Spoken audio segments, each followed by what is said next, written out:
Welcome back to Paris, where the sun has been shining for the main part on this, the first day of the second term for Emmanuel Macron. He's vowed to be president for all, but the reality is this campaign exposed deep divisions within French society, whether that's divisions between people living in the city or in the countryside, people who feel they're valued players in France's role in a globalized world, or people who feel that they've been left behind and are simply being ignored. So he's got his work cut out really to bring people together in that way. But the achievement here in being the first president for 20 years to be re-elected is no mean feat. And certainly today he's been congratulated by world leaders, notably President Biden in the last few moments or so has said he's been pleased by the result and is probably going to have a phone conversation with Emmanuel Macron at some point today. So the big question is, how different will France feel and look in the coming months and years as Emmanuel Macron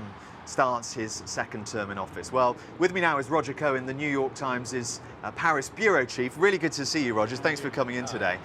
What can we expect in the immediate weeks and months as Emmanuel Macron returns to the Élysée Palace?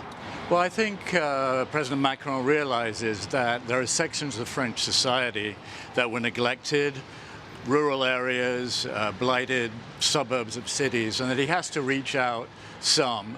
And so I think he's going to make gestures on school teachers' pay, on pay for functionaries, he's going to try to show that he cares and that these people enter into his consciousness, because sometimes he did appear very aloof and earned the title of President of the Rich. How crucial are the parliamentary elections in June? Because I guess they have an impact on whether he can get through that domestic agenda you talk about. Yeah, I think it's important, certainly important. If he doesn't have a majority in the National Assembly after June, it's going to be more difficult, much more difficult to govern. He's got momentum. He won with a 17-point margin. That was a lot more than a lot of people expected.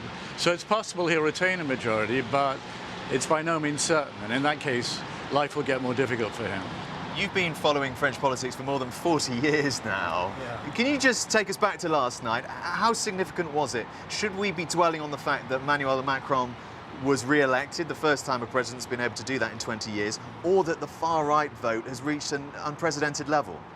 I think the essential thing, Nick, is to look at the fact that the core of France rejected Marine Le Pen, rejected a program that was xenophobic, sometimes borderline racist, rejected a woman close to Vladimir Putin at a time of a war in Europe, and safeguarded the values of the French Republic. So that, I think, is the essential message of what happened. Yes, the National Front is growing, 41% of the vote, but at one point it looked like it might be much closer. So the essence of it is the French Republic resisted that trend. Do you think it's the end for Marine Le Pen, or maybe the beginning as she regroups and comes back in 5 years' time? Well, you know, if you count her father, there are now 8 consecutive elections in which a Le Pen has been a candidate. So you're asking me if there'll be a Le Pen for the 9th time 5 years from now. And I think the answer is probably yes. Interesting stuff. I mean, Emmanuel Macron was criticised in the run-up to this election for spending a lot of time abroad talking to Vladimir Putin. How is he going to split his time? Because he's cemented his place as a predominant player on the European stage. Of course, Angela Merkel's now departed. How's he going to split his time between domestic and international issues? Well, Vladimir Putin congratulated him. I'm not sure how welcome that was to President Macron.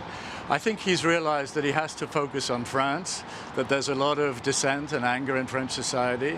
So he'll have to balance the diplomat with the domestic politician. But Emmanuel Macron wants to change Europe. He wants a Europe of strategic autonomy, quote unquote. He wants to develop the European military, and he believes in an Europe puissance. That's to say, Europe as a power. And I think that will be an important part of the thrust of his second term.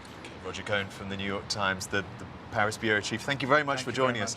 So as Roger says, extremely interesting times for France and for Europe too. Certainly you could hear the sighs of relief in Brussels, Washington, in London. They were not at all looking forward to the prospect of a Le Pen presidency, but as we've been hearing, much for Emmanuel Macron to be doing in the coming weeks and months. Matthew. Nick, live there in Paris. Thanks very much for that.